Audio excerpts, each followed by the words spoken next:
Hello everyone! Welcome to a new chess video. Pay attention because today I'm bringing you the best opening for black pieces. What do you call an opening with the black pieces? Well, it's called a defense, alright? When we play it with the white pieces, it's called an opening. When we play it with the black pieces, it's called a defense. And notice that this defense I'm going to show you today is the one I use myself. I use it in my tournaments, I use it in my games. That's why I recommend it to you 100%. Alright. You need to pay very close attention to this video. This video might be a little more advanced than usual, alright? But I guarantee you, it's going to secure you a ton of victories. Which defense do you use? Well, I use the Sicilian defense first, alright? But within the Sicilian, there are many different Sicilians, right? Notice that here, the theoretical move is knight to f3, right? Let's start by going over the theory first, alright? d6, d4, open Sicilian, right? I'm also going to explain what to do if they play the so-called Moscow attack. You know, when they play bishop to b5. But first, let's get into the main lines, which are the open Sicilian, right? Proposing this pawn exchange. You already know that the idea, and if you don't, I'm telling you now, of the Sicilian is to end up with this d4 pawn, right?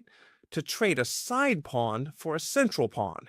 That's why, usually, whenever we have the chance to make this exchange, we're definitely going to do it, right?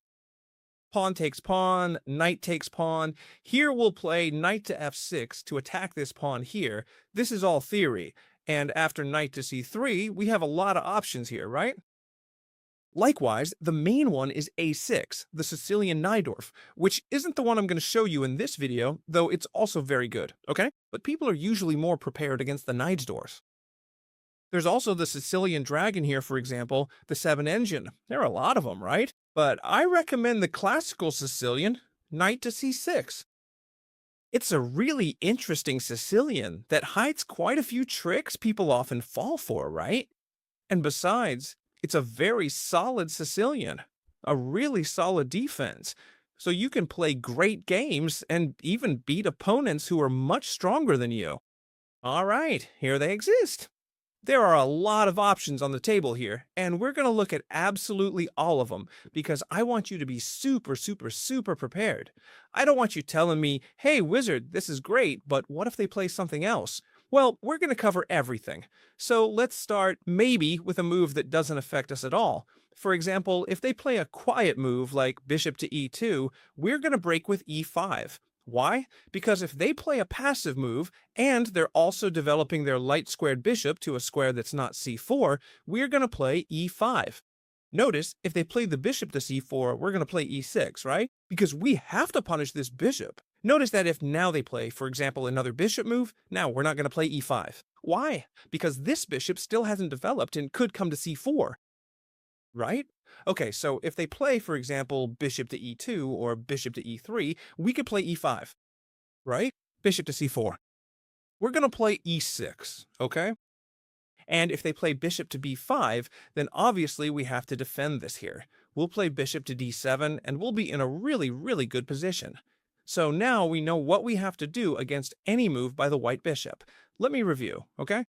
Both bishop to e2 and bishop to d3, we're going to play e5, right? Against bishop to c4, we're going to play, sorry, this goes here, okay? We're going to play e6 to cut off this diagonal, bishop to c4, thanks. It's a move that Fischer made popular, all right? And what they want is to attack quickly. So we're going to stop this attack with the move e6. And against bishop to b5, we'll play bishop to d7. Okay, now the other bishop, what happens if they play bishop to g5 against us? That's also a very typical move. Well, obviously, we're going to play e6 for two reasons. The first is so we can capture with the queen and not double our pawns if they want to take, all right? If we play bishop to d7 here, they can double our pawns, right? And we wouldn't like that, so we play e6. And why don't we play d5 instead of e6? Well, if you've been paying attention, it's because now they could play bishop to c4 without losing a tempo, and they'd be directly targeting the f7 square, which we don't want. So we'll play e6. And our plan is going to be super simple. Develop our bishop through e7, castle, and then, if you want, you can kick out this bishop. That's going to be our plan. Bishop to d7, rook to c8 to take over the semi-open file, and our plan is super simple. Right, so what happens if they play, for example, bishop to f4? Well, that's easy. We have a... Sorry, it's like this. So what happens with bishop to f4? We have a super simple fork, right? Right now, it wouldn't work because they'd trade off the knight. But what we need to do first is exchange this knight here, and after queen takes, then yes, play e5. Is that clear to you? Notice that I'm going to give you all the answers.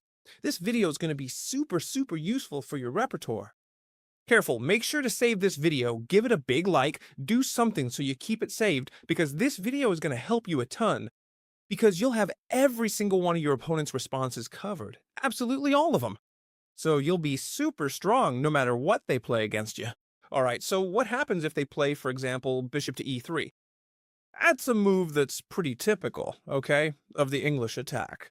What's the idea? To play queen to d2, castle long, the English attack, right? Well, this move can be harshly punished with this knight jump.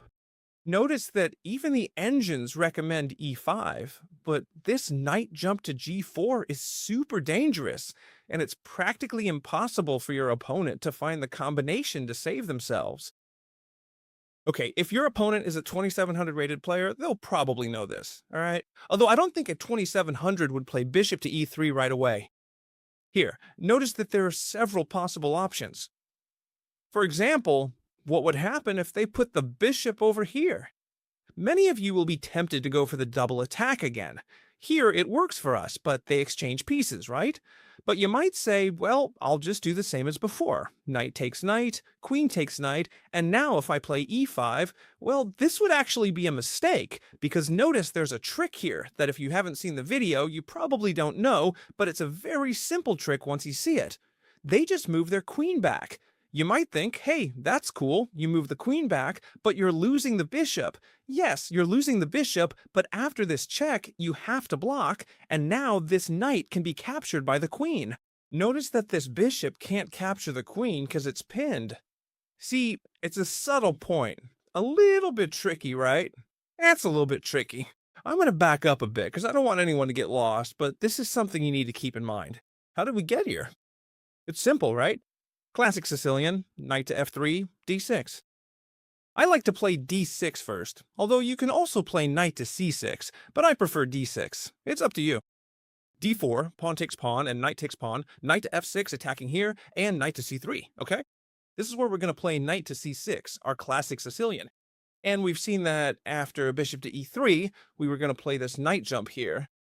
And why, when they move it back, you see, they don't move this bishop back. That would be a serious mistake, right? Because we would capture it and they'd be left with two pawns, doubled in the center and also very weak, so they have to move the bishop back no matter what. When they move it back here, we've seen that taking the knight with the knight doesn't work. Queen takes and then going for the fork. So, what do I have to do, chess snitcher? Well, here we're going to play queen to b6, a very strong move that not only targets here, that's the least of it really, it attacks the knight with two pieces. But this knight can't move away, because if it does, we deliver checkmate. Notice how dangerous this knight was. We're creating some huge threats. Queen here and here with the knight. And this knight is being attacked twice. What do they have to deal with? They're in a really tough spot here. If they bring the bishop back to defend this knight, we can capture, and we end up taking under very good conditions, because they'd be left with two pawns in the center, isolated and doubled. That would leave us, sorry for the interruption, with a very good advantage. So, I ask you, what do we need to do in this position here? When we attack the bishop, it comes here, and we play queen to b6. Is there any resource? Yes. It's precisely in this line that I'm telling you there's a very tricky resource to find. And even so, I'm going to tell you what you need to do. No problem. The resource is to first bring the bishop over to pin this knight here. Notice that we're threatening. We're threatening this knight with two pieces. We're threatening here, and they ignore the threat and come here. This is the good move for white that they're probably not going to play, but you need to be ready in case they do, okay? So what are we going to do?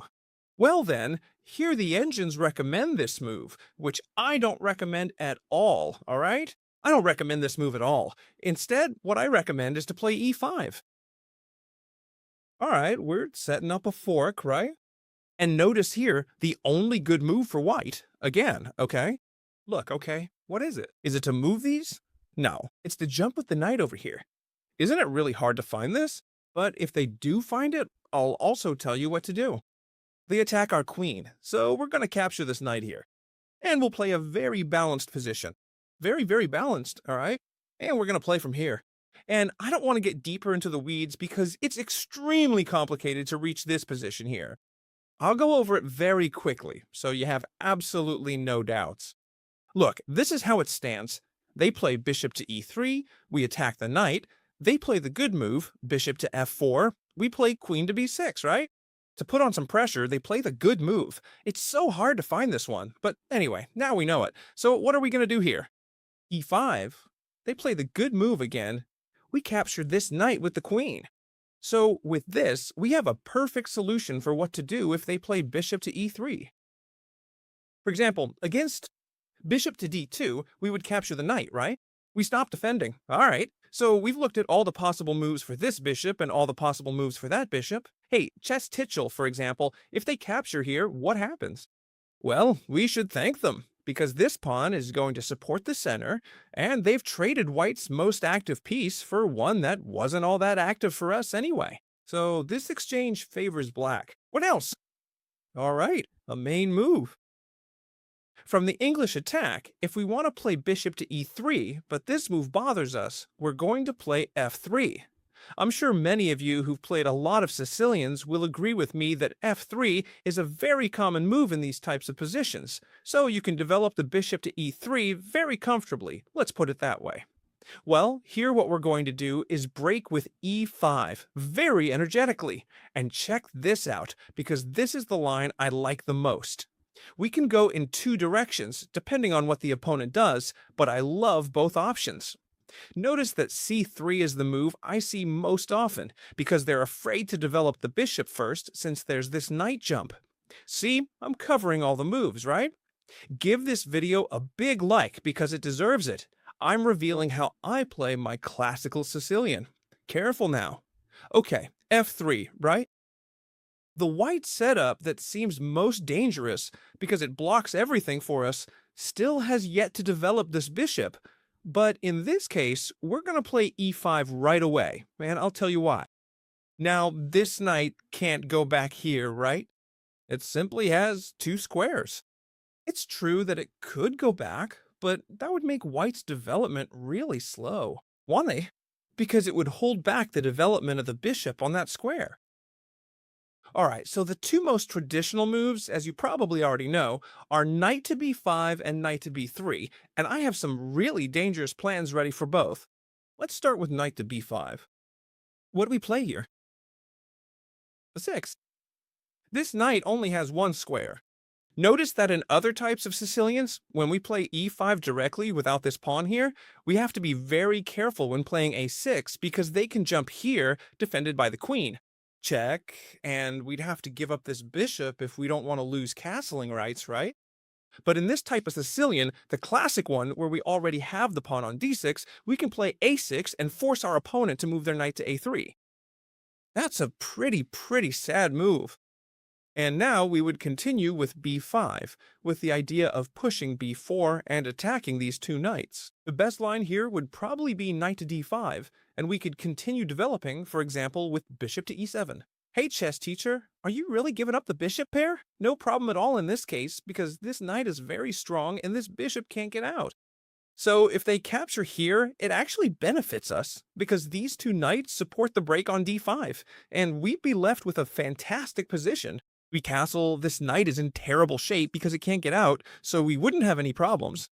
That one now, also very interesting. Check this out, okay? Super interesting. This bishop is here. Good. What happens if, when we play e5, remember, they go a6, b5, right? Okay, what happens if they go to b3? It looks like white is in a really good position. So I'm also bringing you a really cool plan to play against this kind of structure, which I actually played in a tournament recently, and managed to get a super interesting win against a guy who outranked me by 200 rating points. Alright, the move here is a 5, a very dangerous move. What are we threatening with a 5? It seems like we're not really threatening much, right? Well, what we're actually threatening is the following. We want to play a 4, attacking this knight, and when it moves, besides being really restricted, we want to play a 3. If they capture, these two pawns end up in a terrible position. This knight here is a bit weak, this rook will be very active, we can bring in the queen. It would be fantastic for us to give up this pawn. We're not worried about it at all, okay? But what happens then? Of course, when we play 5, white can stop this whole attack, and they can stop it in a really simple way, just by playing 4. Right, chess teacher? Here, you've lost everything, right? What's going on? You told me you had everything prepared against this line. But this is easily stopped. Well, this is where the gates of heaven open for us. And maybe I've played this position thousands of times. And I love playing as black. Why? Because now, look at the amazing square they've left for our knight. And not only that, goosebumps, look at how this knight supports the d5 square with this one, and the breakthrough is going to be super, super strong. Notice that if black manages to play d5, we're going to break open the center and free ourselves a lot. Look at these bishops, right? So maybe even with a bishop to e6, supporting this breakthrough, we end up with a wonderful position. Check it out, huh? We've managed to get this knight over here because they tried to stop our flank attack, and now we have a fantastic position.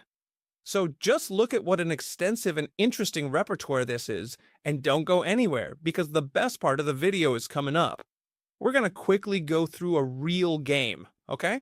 To see how this actually plays out in a real game, right? Because it's all well and good when we talk about it here in the video, do this, do that, but what happens in an actual game?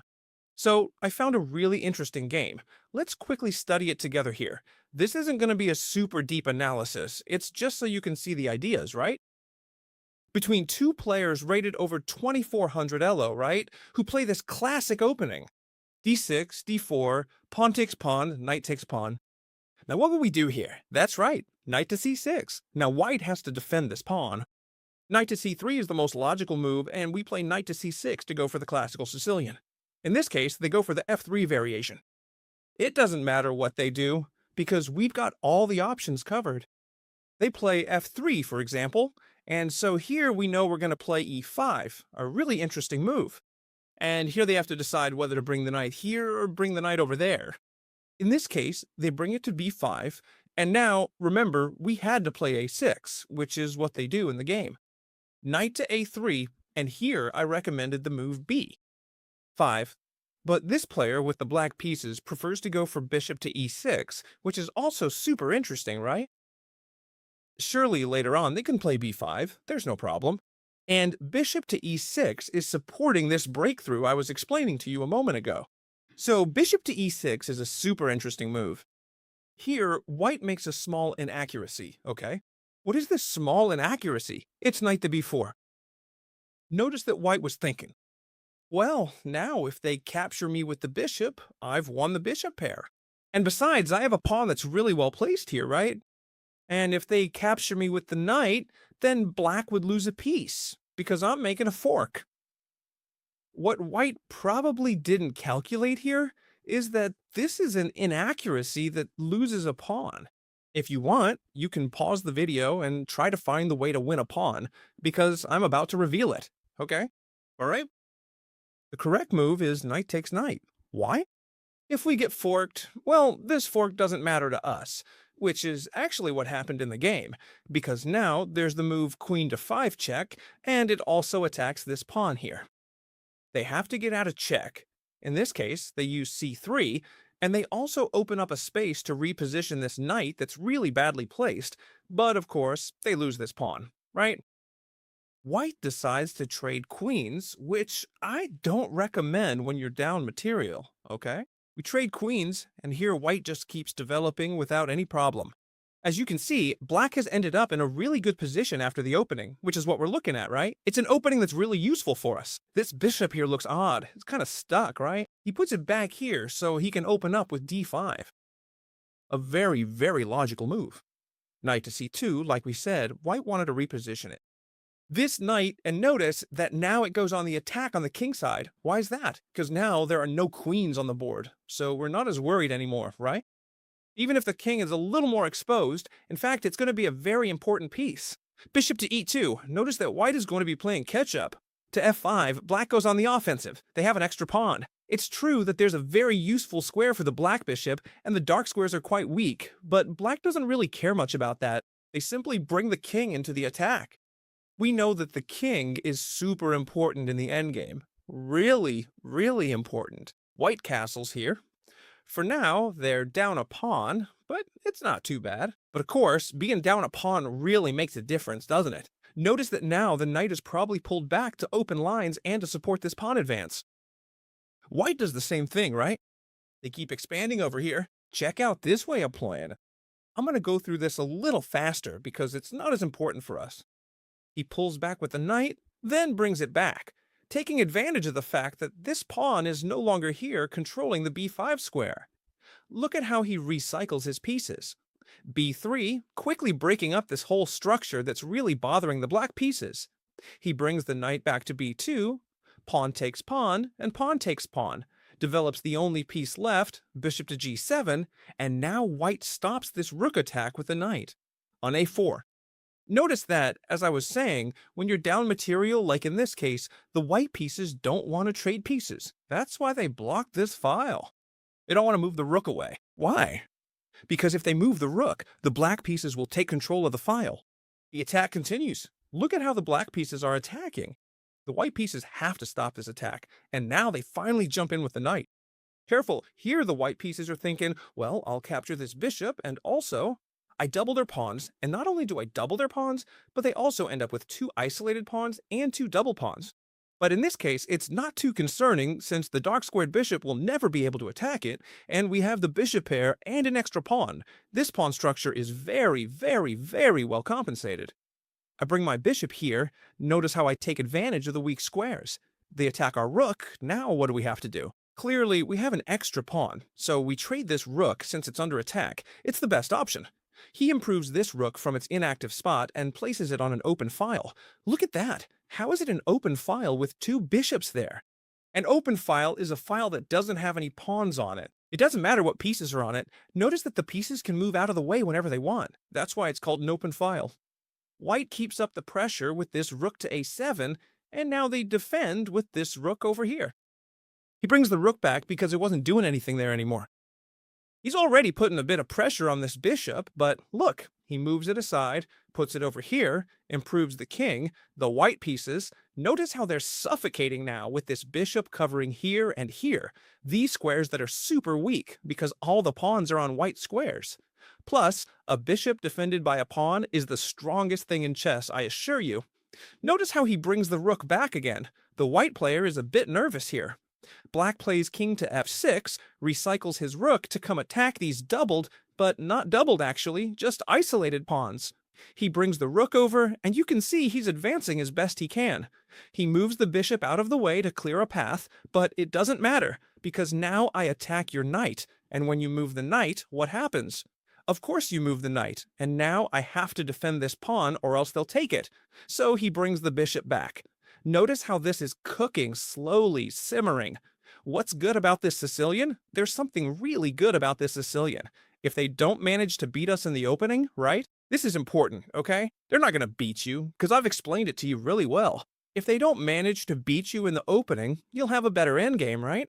You'll have a better endgame. Here, white tries to pose some kind of problem, but honestly, it's not a problem at all, because he just traded this pawn for this one, which was much worse because it was doubled. So here, white has made a bit of a strange maneuver, right? They'd bring the rook back here. Look, I'm going to show you how black finishes this off, because it's really interesting too, isn't it? They come over here. Come over here. Look, who plays better with the king? Black or white? Well, without a doubt, black is placing it much better, right? They come over here to attack this pawn that's a bit behind. They simply block this weakness, and notice how they place this pawn super close to queening. You might say, sure, it's blocked. That's true, but if at any point this pawn disappears, right? This pawn will be very close to queening.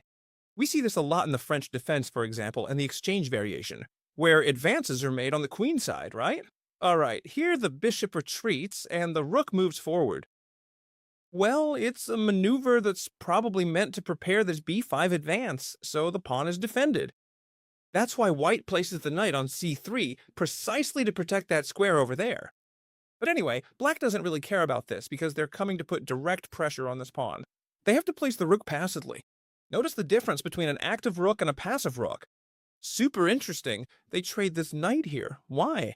They trade this knight here because now it actually benefits us to exchange pieces, right? We want to trade pieces when we have a material advantage. Notice that they're left with same colored bishops. Super interesting. Why is that super interesting?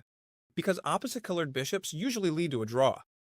If you're in the endgame course, you already know this, but if not, opposite colored bishops usually mean a draw, even if your opponent is up a pawn, right? Same colored bishops almost never end in a draw.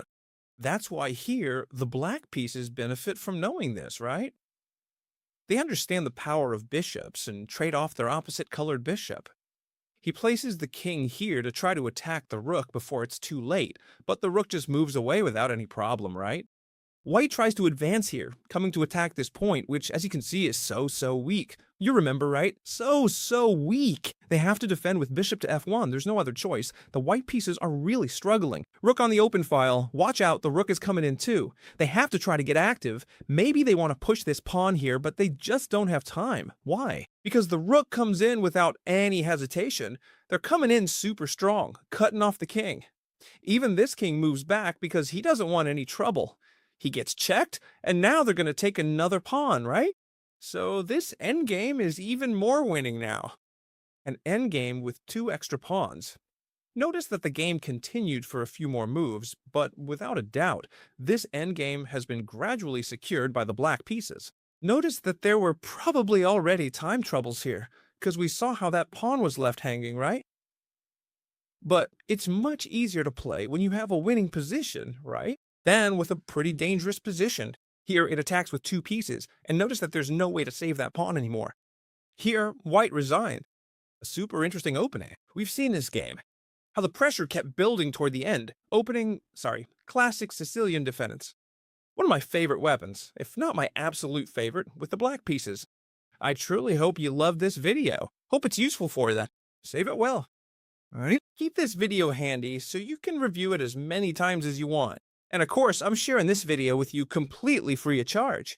See you in the next one, Furs. Goodbye.